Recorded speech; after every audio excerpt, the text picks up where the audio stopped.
Good morning. Good morning. Welcome to Parts Department.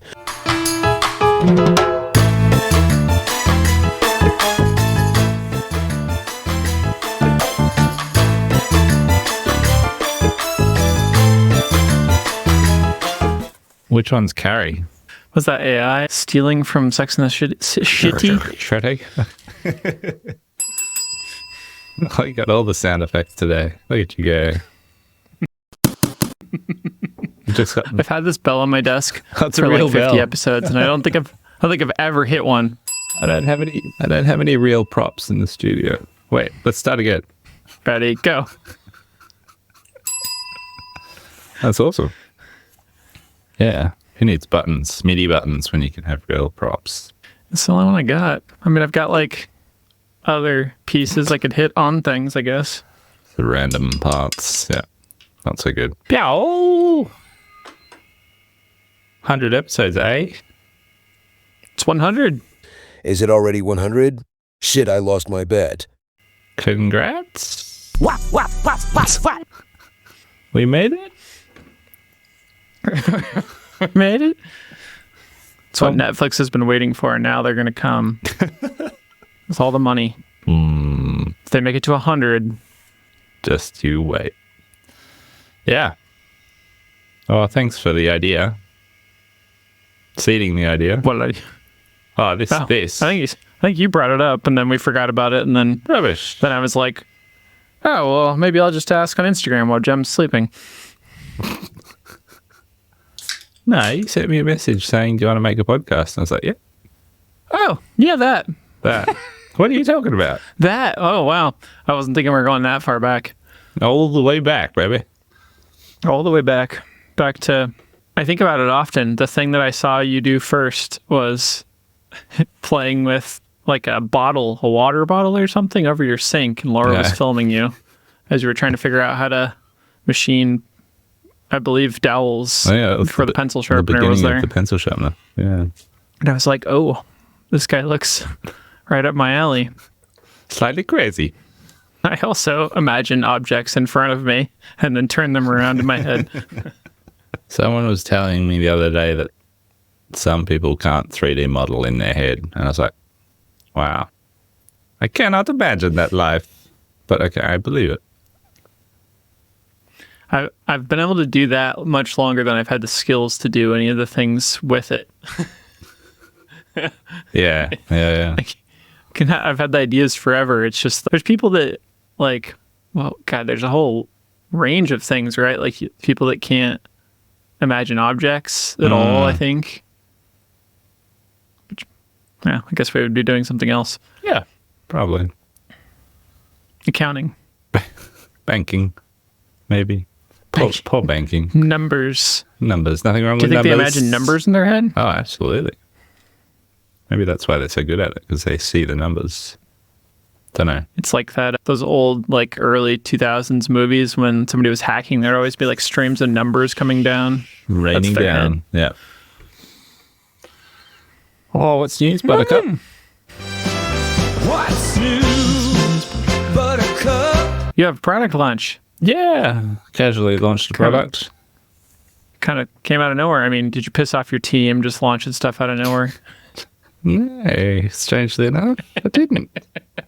This time, because I did all the things. Nah. Look, it was a bit of a pop and flop. Anticlimactic, one of those anticlimactic launches where it's put it out in the world, you put introductory pricing on it, and then no one buys it. Crickets. Those are fun. Right. They are fun, aren't they? I think I don't know. I think it's normal.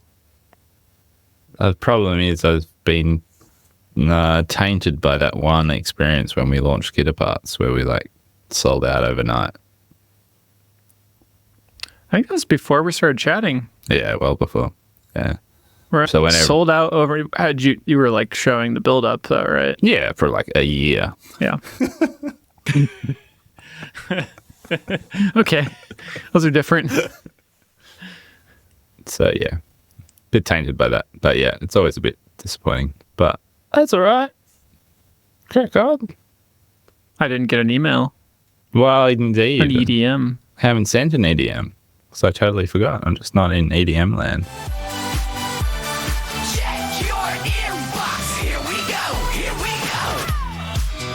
EDM. I need to send you a pretty There's- EDM. When you post, you're expecting most of your sales to maybe come from Instagram. Mm-hmm. But like I think of it as like the email list. Maybe I'm just elder millennial as they call us. I just imagine our top sales are going to come from our email list. Yeah, right. How many I don't know. people? How many people on your list? Can I ask? 20,000? No, 2,400 or something like that. Decent. I- Interesting. Yeah, I need to do I guess that. now I'm defensive, and I would have said like, "Oh, we would have had a lot more." But before I moved to Flowdesk, there was a limit on Mailchimp for That's the free account. That was 2,000 people, and I would constantly be like trimming them off. It's basically people that sign up for free downloads and then never once again look at your email. Yeah, definitely need Yeah. to sign an email. That's going on the endless notion list right now. I just kind of always have just kind of banged them out. They're just like, I got a little more planning involved with this sale we did last week, but like for as much as I thought about it going into it, I definitely didn't spend the time I wanted to on it to like have pre-scheduled emails on certain days. I think I've done that like twice in my life. Yeah. Like just never get to that. I'm always like, oh, I got to send another email right now. Oh God. Yep. So yeah, I did that. What? Don't know. I've been culling things off the website too. Like I've started deleting some variants, tidying things up. Just the crates, particularly, kind of reducing. Like I was looking at sales data and like, yeah, we can justify just deleting all of those variants, and so that'll be interesting to see. Do you reckon there's any SEO ramifications of just archiving products in Shopify? Negative ramifications without. Yeah, I think we've talked about that. I think likely it's not great. There's also, like, this is off to the side, but Google accidentally just dumped their, like, internal documentation of their search algorithm. What, they released it? Like, they didn't mean to, or it was leaked or something. Yeah. But I watched one TikTok about it and my eyes glazed over pretty quick. But it was like basically like all these secrets that had been gaslit by the company for so long of like, oh, this matters or this doesn't matter. And I can't even, I mean, like one thing I remember from that list, there was always a wonder whether your whole domain would get kind of a ranking to itself, whether like each page in that domain was useful. And apparently there is some type of boost or negative effect. So like, not to say that what you did is going to be that. My new solution, which I've only done left to like two things, is if I want it to remain and there's not some major issue. We talked about this, a retirement or like an archiving, but like leave it in place. It's just a different template. Clever idea. Yeah. I still get questions about it, unfortunately, but I suppose that's okay. fair enough. I'd rather chat with that than chat with those Yeah, people and 'cause just say, no, sorry, we don't do it anymore. Because if I Google those variants now, I just get 404s. I can just go straight to an error page. Sure, it's Right. not a great look. It's a I'd probably just yeah. put them back up. I mean, I guess the worst case scenario is you at least can have the discussion of like, oh, well, we can make you something else, or why don't you use our kit parts? Or, Yeah, exactly. Or we can make them if you want 50 for your shop. Sure. Right. Yeah. Or yeah, you could have like an inquire to purchase kind of thing, I guess. Yeah. Yeah, probably. I mean, it is easier to just turn them off sometimes, but It's just more fun. delete. Do love a good delete. Yeah. Cool. All right. Thanks. Good advice. I knew you'd have the things. Oh, we came up with this answer. Oh, it says discontinued. That's a nice word I used. Oh, that's a good word. Yeah. How did the big ass sale go? Yeah. It went okay. Ah. I think for the first year, and there being no, like, I guess, precedent for us for it. Like, I'm sure everybody has sales, but we had never had a sale like that. So I was on the fence. We talked about it a little bit, like whether you tease it too much ahead of time to like, I had this feeling like it might like eat normal sales and people would wait and then forget and not purchase something. So I just kind of like put a couple stories up, I think, ahead of time, but then just, made some posts and emails. And yeah, I need to look back and see the goal for all of this was to replace Black Friday. And try to have our own Black Friday, basically. And I'd say it's pretty successful. I don't remember the numbers being better last Black Friday. So, yeah, it's good. Good. Nice one. I do have one minor... I don't know what we would do differently. I have a small regret in that we, prepared some products. We just, I don't know, bought more inventory of some things and, printed a lot more organizational tool tag kind of things that we just didn't really sell any of during that sale. We sold some right after, 2 or 3 orders. It's okay. And there's no harm to it, I suppose, but it makes me feel it's against the kind of standard way we produce stuff, right? We don't make a bunch of inventory. I don't think you've done a lot of that either. It's we try to produce stuff on demand as we can. And so I just kind of feel weird about that. Was that just stupid and I shouldn't have done it? We shouldn't have prepared more than we needed? Yeah, the on-demand things, I don't know. I'm always a bit torn about that. The reason I'm discontinuing these small crates in our product line is because we find ourselves not selling very many of them, and we do pre-machine and pre-process a bunch of components. We've got a library of components for all the crates. But there's so many variants that we find. We'll get an order for 3 crates, and Rowan gets a packing list. He's like, oh, we don't have this side of this variant. Do we machine a whole sheet of stock, which is worth more than the order itself? Or do we fossick around in remnants trying to just make 3 components to get that order out the door? So it's I think if we're going to reduce our variant count, we'll still keep parts in stock because we want to batch produce them, but with less room for error. I don't know.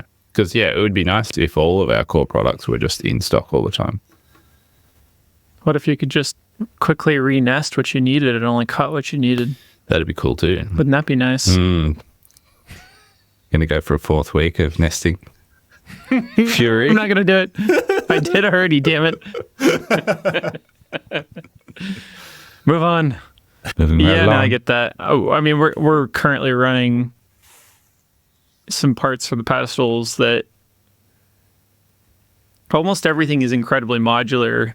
The Shop Saber drop-in type has 4 bases that are unique, and I still feel like there is a better way to do it, but I could not figure out a better way to do it. Yeah.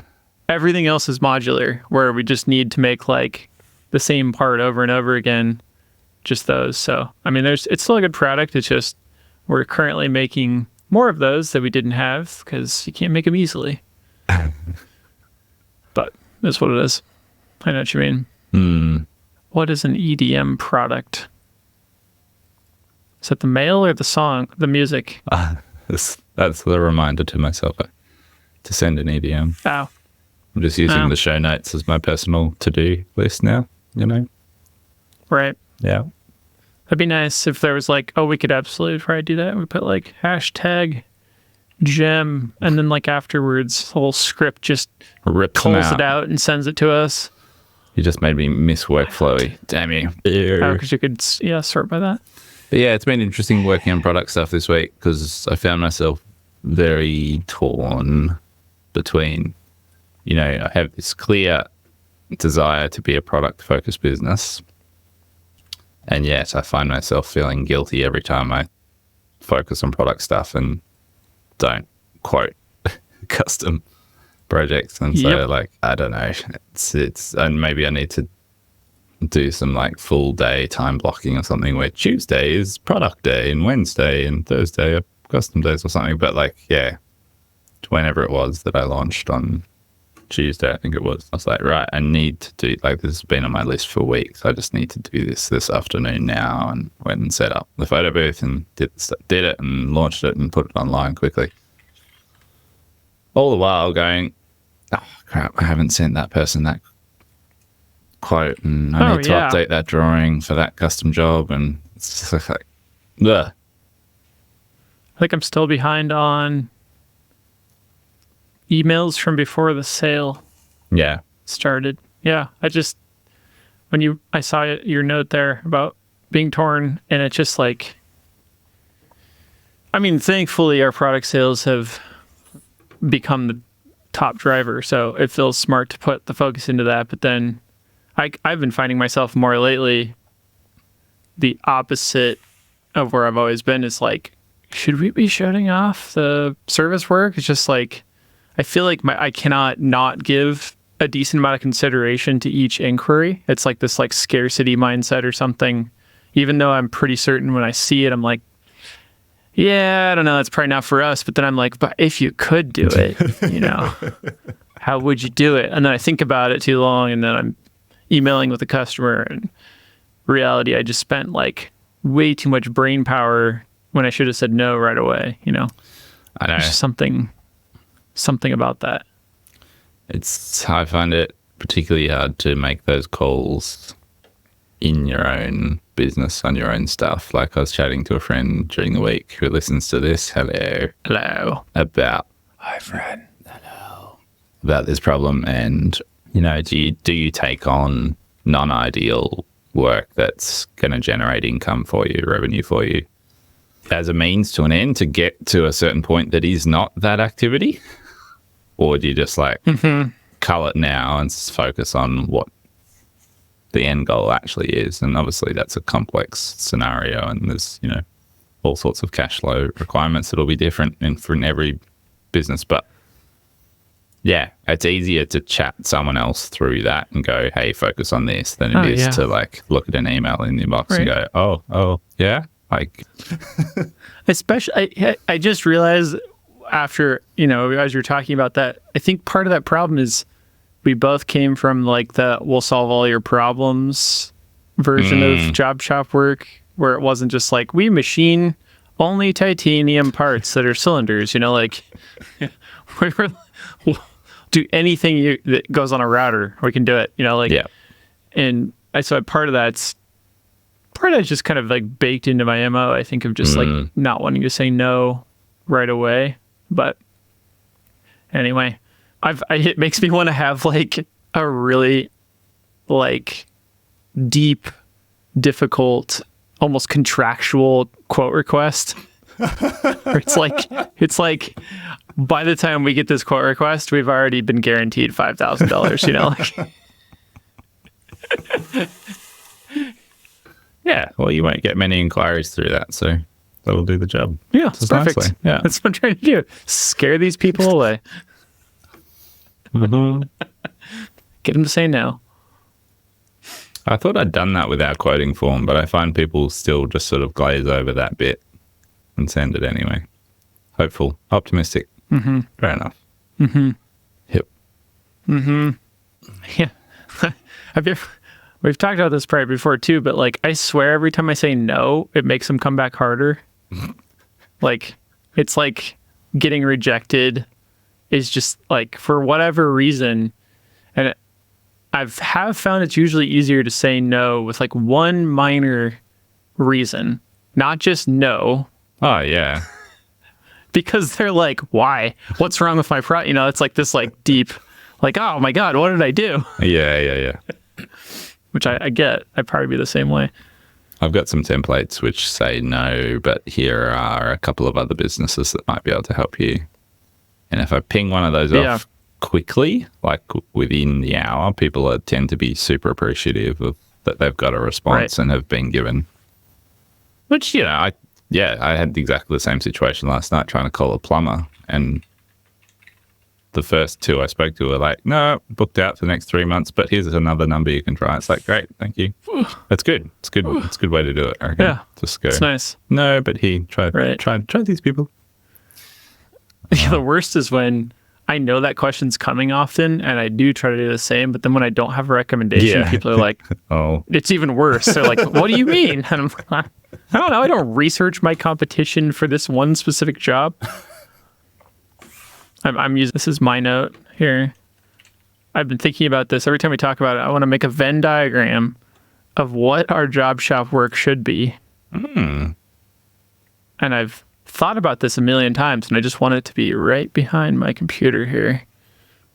There's my task. Venn. Nice. Good name. Good 4-letter name, Venn.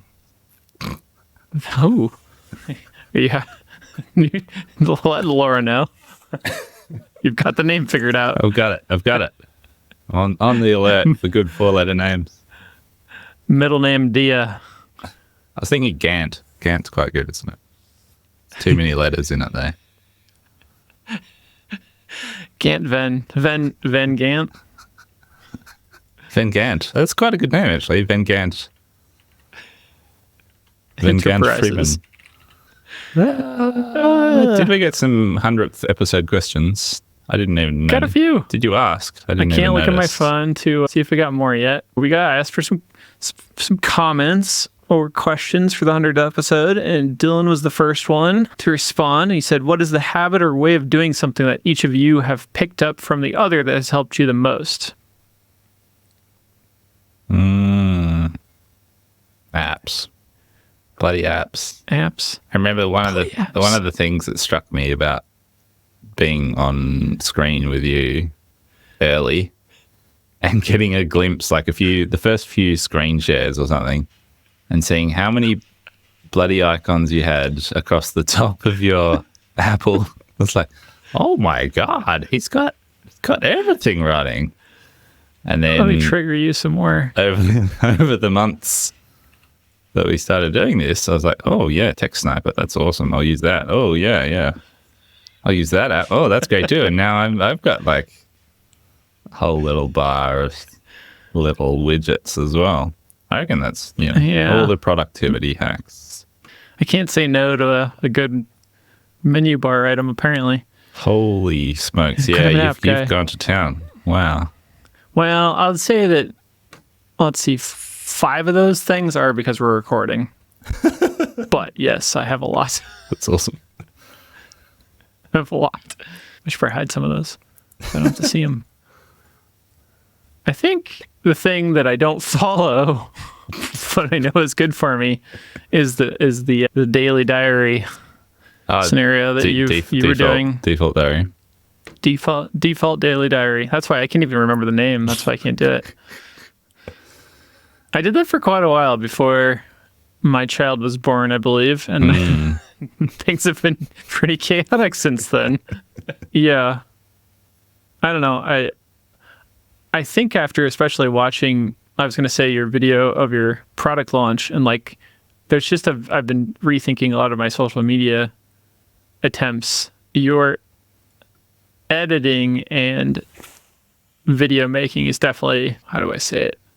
I envy it and want to emulate it. So I think I've been trying to pick up some of your video making. I think there's a good reason why it's been going off. I think it's very engaging. People love it. They're very like complimentary of like your last jumping on the wall shelf. Thank you. Was very entertaining. Thanks. Yeah. Yeah, it's certainly handy. It's good skill set video, but in this day and age. But I think, having been an enthusiast of video and editing and short film making before this business was even really a thing, has certainly given me some good sort of ground skills, which have ended up being very useful. Which, I probably wouldn't have guessed that was going to be so useful. It wasn't when we started all this, just wasn't right? It was just photos. Just photos. Just photos. First it was square, then it was vertical. I remember the square photo just feeling absolutely inappropriate. Like, why are we taking square? Why aren't they horizontal? That's how our eyes work. What are we doing here? And now we're doing vertical photos and videos. Vertical everything. It is what it is. Aye. Soon our monitors will be vertical too, I reckon. Right. Just like a series of, Yeah. so we can scroll. I saw this I'll try to drop it in here. When my eyes start to burn from staring at medium screen, I give myself a little treat and I stare at little screen. And later, I'll give myself a big old fat reward. The biggest screen of all. The little present at the end of the day for staring at screens. Way to go, Pace. It's like, God damn it. That's so true. Patrick wrote, congrats, 100 more. Requesting more sound buttons and your deep honey voices. Hi, I'm Jem from Australia. I have a lovely deep honey voice. It's a dangerous request, Patrick. More buttons? Are you sure about that? I've got a lot of them. How's it going, Daddy? Good. It's requested. Mm-hmm. Thank you, Patrick. Soon all our MacBooks will look like this. Where would it go? Just folds down, the screen's exposed. God, I hate that. And the mouse is like lit up. Yeah. And the space station. Space station. Are you ready for takeoff? 100 more episodes, sure. Yeah. Look, I thought we were going to run out about 50 episodes ago, so we're doing well. Don't know. All right. Yeah. Body's got something to complain about, I think. Yeah.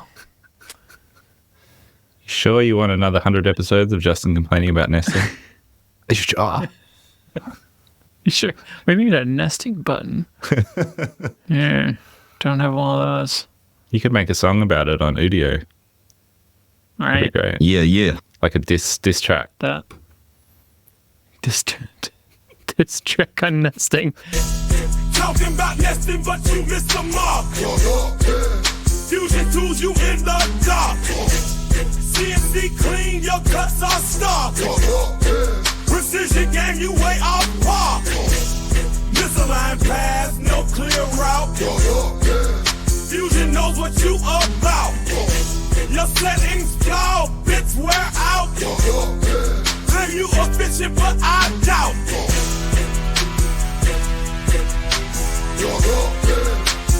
Well, That'd be a deep leave cut. that for next time. You can cut that into the end of the show. There will be 4 people laughing. Leo Kennedy wrote, congrats and keep it up. Always enjoy the banter. Thanks, Leo. We do know how to banter. Thanks. Yeah. You know what is interesting? I would say I didn't expect Erin to.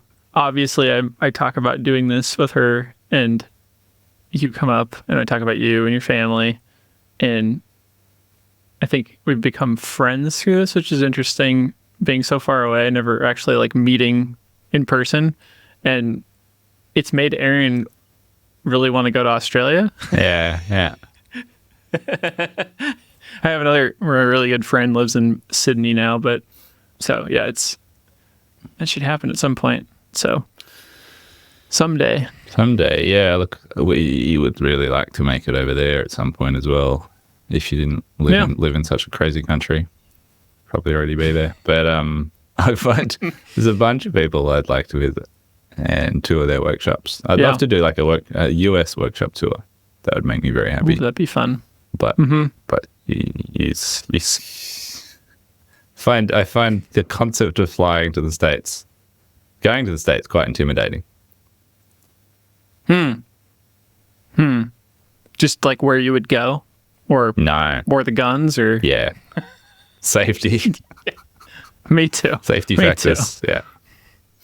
Yeah. I had this app called Citizen installed that is it's supposed to be like a local safety app. Like there's like kind of like community-based apps, and I thought it was going to be useful like in my hometown, and I thought I had turned off all the national things, but all I've gotten in the last 2 days, I just deleted it because it was just like, this person's been kidnapped in Chicago and we're looking for the manhunt right now. And I'm like, I don't need that while I'm running my machine. Like, it's just not. Like, why would I want that? Yeah. It's too much of that. It's full on. Yeah. So much of that in the world right now. Heavy going. Mm-hmm. Yeah. So this month marks the end of business coaching for me. I've done my 3-month notice period to exit the program. I've just had my last session. And it's been 2.5 years. Wow. And I know.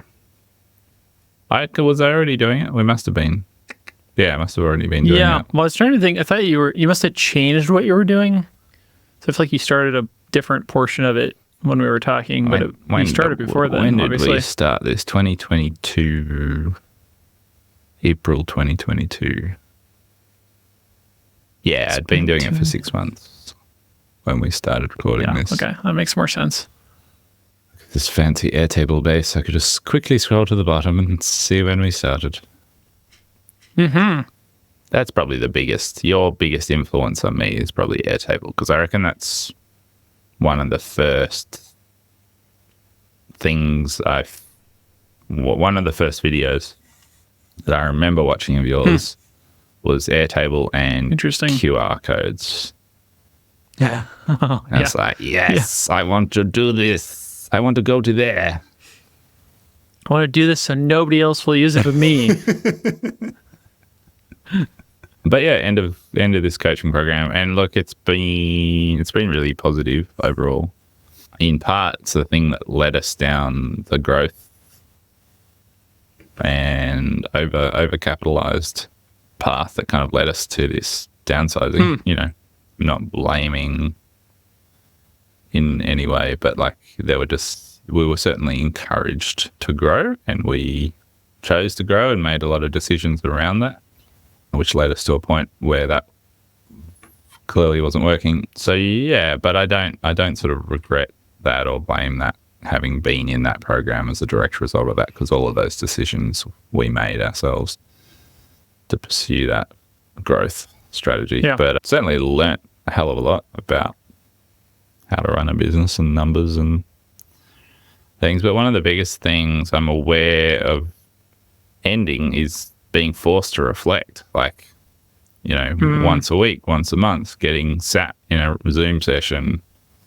You know, the monthly ones were about 4 hours long, and that 4 hours just to like lock myself in this little cubby and just work on the business, like do high level thinking and reflection and like, where have we been? Where are we going? Like, how are we going to get there? But like, just sort of whatever the thinking is, just that sort of focus time was always kind of the most, that and a sense of accountability were the two most valuable things out of the program. So I've been trying to think about like, cool, don't have that structure anymore. What can I do to like force myself to do that at some frequency? And I don't know. I do it but once a month. I missed the last probably 2 out of 4 mentorship things, which maybe that's part of it, is trying to find the free version. Yeah. The mentor route. Obviously, I mean, probably having paid for it was more effective of making you follow through, and I'd say that's the biggest downside of just having a standard mentor is it's just basically like my pride that keeps me in check, right? Like, so I don't show up the next time and go, I didn't do anything I talked about. But it's, that's the thing that I struggle with the most, is just follow through. That's always kind of been, I think I always have too many ideas and too many desires, and I have a hard time culling that to what I should be working on, or that's why I'm, kind of eternally stressed at this point, is I should just be getting rid of the stuff, and I'm probably not reflecting enough on what I should be focused on and driving towards. Like, just been thinking about NACWAL again. Haven't worked on it luckily, but Yeah, well, don't think I need another thing at the moment. But it's you know, that's what I love about owning a business, just the opportunities and attacking, working on those things as you kind of stumble upon them. That's what I enjoy. So yeah, this, I guess we could have business coach, little button for little button. We could have a button for it. That makes it happen, right? Accountability corner. Yeah. Yeah, look, I think that like what you just described, the kind of freedom of being able to, you know, effectively pursue any idea you want because we're so enabled by these tools and businesses that we have is part of what keeps, you know, it's part of the joy of it, right? Like the ability to pursue an idea and execute on a physical object. And it's like, I can focus on sort of what's important business-wise, but if I'm not doing a bit of that sort of chasing shiny things down the rabbit hole in curious corners, then part of me sort of dies inside. Like I need that curiosity and expression of creativity at some level, I think. And that's okay. I think. Yeah. I know what we can use. What? How's it going, Daddy? How's it going? How's it going, Daddy? Yeah. So, but yeah, like it kind of comes back to the aggressive voice assistants that we need. That because a calendar reminder on a Thursday afternoon and telling me to do some reflection is going to fail every damn week. But if Siri whispers in my ear saying, voice assistants that take over the world. Yeah. That would be fantastic. Justin needs more coffee. Yeah, I've been up earlier and I've seemed to be off. Ran out of coffee too early. Mash the button. You know what to do. Mash the button. To make myself go.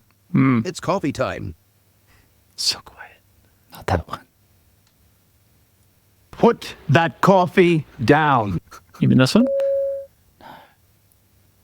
Oh. What's new in Software Corner? It's like he's not happy yet. What does he want? We have so many. He's not happy yet. Well, what's in your software corner? I discovered the ChatGPT desktop app this week. So I haven't decided whether I like it or not yet, but I'm happy to have got the Whisper voice transcription on my desktop so I don't have to use my phone for it all the time. It's quite handy. Yeah, anecdotally, it seems slower than the web browser version. Not sure. I haven't tested that. Oh, yeah, kind of cool. Like now you can do, because I use, as I'm sure you do, Spotlight, Command Space, or some version of that. You've probably got some app for it. Got an app for that? But now you can go Option Space and it's ChatGPT's right there. Which is kind of cool. Whoop. Whoop. That's conflicting because that's what my Alfred is. He's Option Space. Alfred. He's good. You've got a... Interesting. Yeah, I saw that there was an app, and I guess I have a lot of I feel like I've been scarred by getting too excited about certain apps for different things, and they're just basically like a web browser, put it into an app, and I'm like, well, I'll just use the browser. But Yeah, it's true. No, it's nicer than that. Then Well, that's cool. It has a search bar, which is refreshing, unlike the web This is browser. what it does. And it has transcription. Oh, you can search through your things? You can search your threads. You can internally search? Oh, I thought you just meant like message.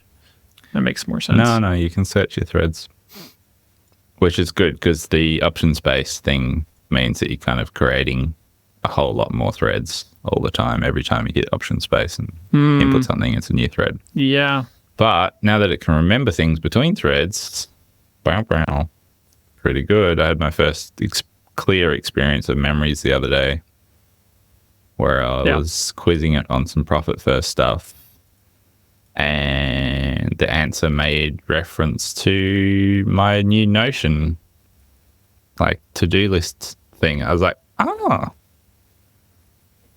there's a brand new thread, and you're talking about something I chatted to you about a few days ago. Interesting.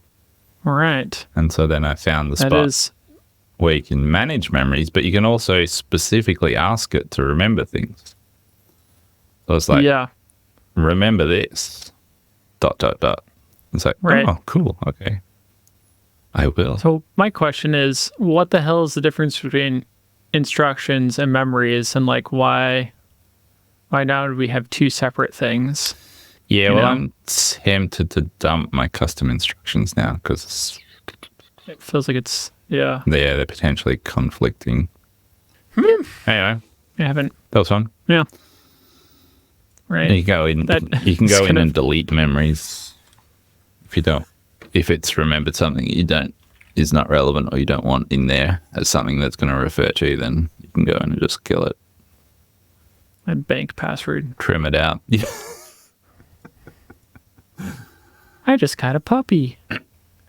I've caught it a couple times remembering stuff that I definitely don't want to remember. Yeah. And then I'm like, no, stop. Stop doing that. I did see, this reminded me, a little like news article that was saying that now Gen Z sees AI art as like boomer art, and it's like really cheesy and gross. And I'm like, oh man, okay, I get it. I guess go back to making art the old way. Awesome. Which is probably what that reaction, I suppose, to whichever listener wasn't happy that we were using it for cover art on YouTube. Yes, that's right. Yep. Boomer art. That's awesome. I love it. That's Boomer us. AI. Are we boomers now? No, we're elder millennials. Oh, okay, that's right. Elders. I'm happy with the elder title. That's fine. Yeah, when you go through a pregnancy in your late 30s and they're like, you're geriatric pregnancy, and you're like, what? 30s? Geriatric? Yes, our geriatric pregnancy is coming to an end next week. So I won't be able to record in our usual time slot. Okay, that sounds good. Oh, I'm so disappointed. No. The only other thing in my software corner, is I'm frustrated by Rhino is slowing down update after update. It's starting to chug down, and that irritates me no end. That micro, like half second of delay from hitting a shortcut or an alias command and it's lagging on me. It's like, come on. Whole point of Rhino is that it's ultra fast. Right. One thing that I've been running into that you might be able to look at is it's happening even on my Mac Studio lately, but mostly on my laptop that has 16 gigs of RAM. It's hitting swap, which I don't fully understand what that means, other than I think it's putting what should be memory, like RAM, into SSD, and it's way slower. And it happens like super fast on my laptop. And the only thing I can figure out is just like keeping things closed, which I'm pretty bad at. I have so many things open all the time. Yeah, like I've got stuff that could be it. Yeah, fair point. Because it doesn't seem super consistent. It's not all the time. Like I've got stuff in swap now, which means, I never know how to fix it other than restarting. Who restarts? Yeah, I'm using pretty much all of my 32 gig right now. So maybe that's the issue. Yeah, good thought. Good thought. Or it could just be something else. Do you see that on your Mac Studio as well? Well, I just checked. I have 4.3 megabytes of swap used, but on my laptop, it'll hit like gigs, like 2 to 3 gigs. And I just started to look at it. I think I heard it on a podcast. Somebody was talking about it. It was like a tech podcast. And I was like, I never really look at that. And sure enough, when it feels like it's slow, we're hitting, it's starting into whatever the swap is. So if you're curious, to do this yourself, you go to Activity Monitor and go to Memory, and at the bottom it says Swap Used. Well, if the recording suddenly cuts out, it's because I've closed you, so I'm sorry. Just killing these tasks with a lot of memory. Put it in your GPT memory. I need to make some videos about product things, and it's particularly as I need to make some about CNC tooling. I don't have any great ideas for like, what would you want to see? Like, is it more like, I don't think a marketing video is going to make any sense. So it's more like educational. What you made, Like- what you posted this morning, I would say is I don't You don't remember what I remember. posted this morning. the face mill vid. Oh, yes, the face mill. Right, That right. 100% that. Where I was asking questions. Yeah, but like, Hey, how do you guys do this? it's not shiny, overproduced salesy. yeah, for it's sure. like, oh, here's a guy. He's just using his machine tool, and he's still learning like Right. the rest of us. And Right. it's genuine. It's authentic. It's interesting to those of us who know what, surface speed and feeds and speeds and stuff. Right. And and they're the people who are going to be buying your tooling anyways. And I think to customers who are not in the CNC world, I think it's still sort of, people are interested in process and industrial processes and being sort of led into that world. So I think that sort of Yeah, that's stuff an is interesting line to ideal. play. Just keep showing more of that sort Mm-hmm. of stuff. Yeah. Like, I would love to see a video on why does my 8mm compression cutter squeal? Like, it's the most squealy tool, and it's, presumably because of the parts we cut with it or the feeds and speeds we've settled on. Or that Is it in the turns? that we're when always it's changing pushing direction? always pushing it into dog bones that are too tight. Like, We were cutting like a customer's chair with dog bones. It's maybe like 50 some millimeter. And every time it hits, it sounds like, oh my God, the tool's breaking. Yeah. Oh God. like that. The worst squeal. Like, I'd love a video. Yeah, that's the kind of content I'd be into anyway. Why does it squeal? I'd say in our class in person, we were going over tooling, and I was like, we talk about it here all the time. I say, listen to the tool's pain, like you can usually hear what's whether you know what's happening, you can usually tell that something's not quite right. And then it like leads you down this path of like, well, if I slow it or speed it or make the path wider, there's all these different things to it. But if you're just ignorant, you're never going to figure it out Yeah, or and I think, improve. like, my 2 cents on that video you posted this morning was, it's because you were asking questions, it just makes it so much more sort of, I don't know, engaging, but in its authenticity. It's like, you're not saying, I know everything about running face mills on a mill. You're like, this is what I'm trying. Let's see if it's better. Right. Like, there's Right, something right. about that that's very appealing, and yeah.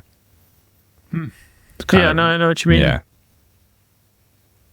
You could argue that Yeah. that runs against the whole concept of being a professional and trying to sell tooling, but I would disagree. I think that's, you're actively engaged in your process and learning and Kind of remind. Yeah. yeah. Do you follow the Fireball tool guy? Yeah. On YouTube, I do, yeah. I feel like he's been getting a lot of pushback on some of the things he's been doing lately, but he's been like death testing all of his and his competitors' products and like cutting giant things in half with his water jet. And I feel like just what you're talking about there, that's probably closer to what I should be trying to do, I guess. I don't know. I just feel like I have no time to like sit back and think about this stuff lately. I don't know. Work schedule's been kind of not good. Thanks for discussing in real time. Pleasure. I wish I could do like a Pi emulation voice. You're welcome, Justin. Anytime. Higher pitched. Don't make me do it. We can't end until you do. Hi, I'm Jem from Just transpose that up a few octaves. Will be fine. God, I wish I could pitch stuff right I now. know. That'd be amazing. That'd be fantastic. I need to bring the Ableton push back in. Must be that time. I'm getting messages other places. Cool. Me too. Okay, well, thanks for listening to this 100 episode in the past ones, and we have a new secret show coming out shortly here. So if you want that, jump on our Patreon, Nice. and we will continue to release those non-regularly.